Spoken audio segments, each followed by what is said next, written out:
Hi, my name is Willie, and today we're going over the wiring for this rear mower. So we got relays, solenoids, ignition, and control circuits to sum it all up. So we have 3 control wires here with a plug so it's serviceable in case you have to unplug the harness. There's a plug here for the solenoid, and there's also a plug here back for the battery. So the trailer plug will charge the battery.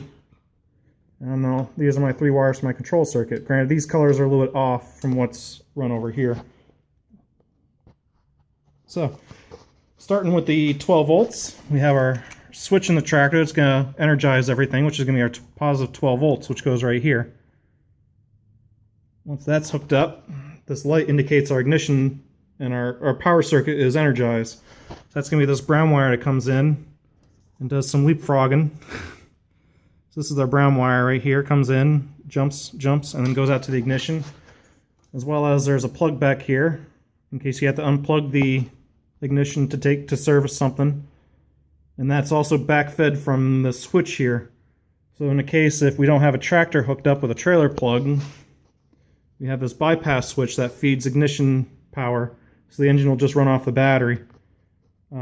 I believe it'll draw about 1.5 amps. I could be wrong, but I do want to find out in the future how long it'll run on this little tiny battery. There's a little test light here that has a low, medium, and light, or high, or low, medium, and full. I'm sorry, low, medium, and full charge battery.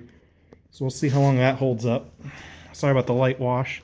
Next circuit is going to be our ground, which will come from our brake switch, continuity to ground, which is this blue wire, and that goes to the control circuit. And I just popped a fuse! I can't believe it.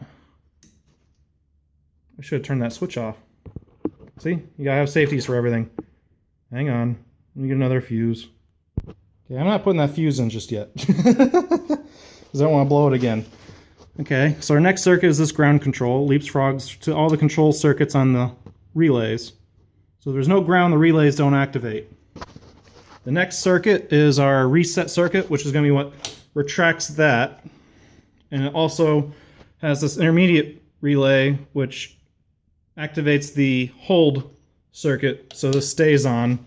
And then the power can't backfeed to this reset relay and keep it, so we don't have 12 volts going to the reset non-stop.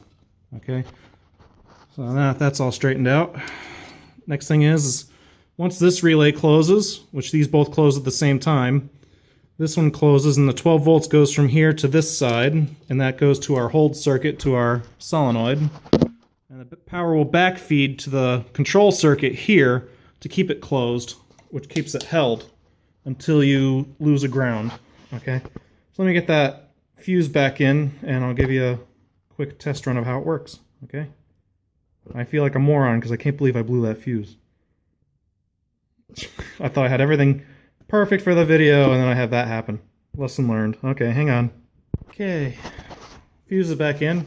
This light is designed to indicate when I get voltage from the control circuits, the control wires. That way, if I ever have, oh, come on.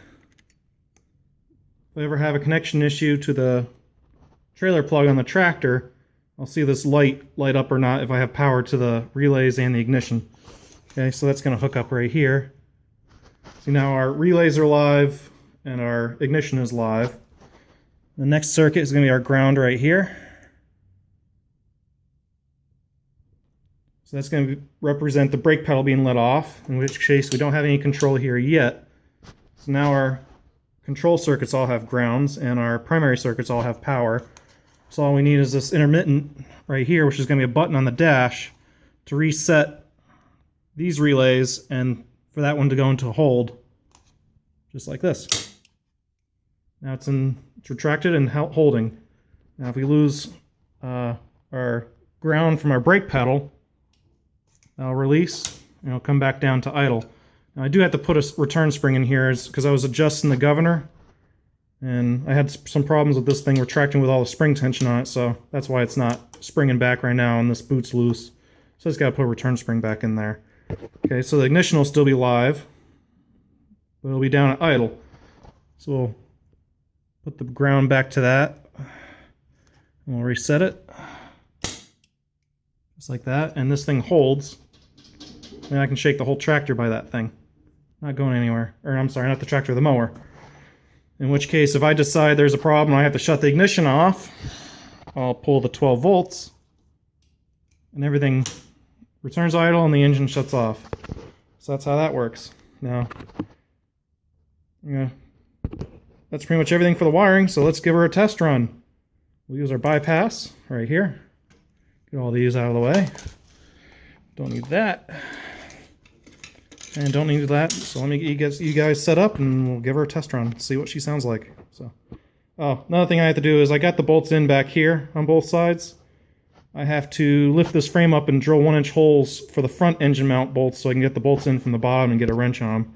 So that's what I'm waiting on. I also have to modify this piece for the drain plug here for the engine, and that can all go back together. And I get to wire the tractor. So let's hear this thing run. So hang on. Okay, it's K241. It's cold. It's a 10 horsepower. So we're going to get our ignition. Throttle's at idle. We're going to need choke. Should fire up with one pull, no problem. And it is cold. I can grab the exhaust here. Okay. Here we go.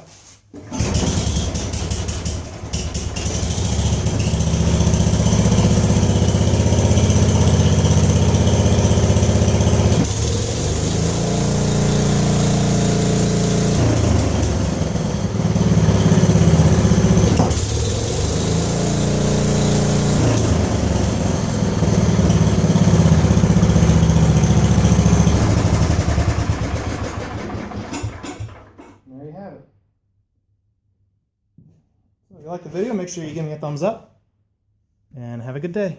Bye.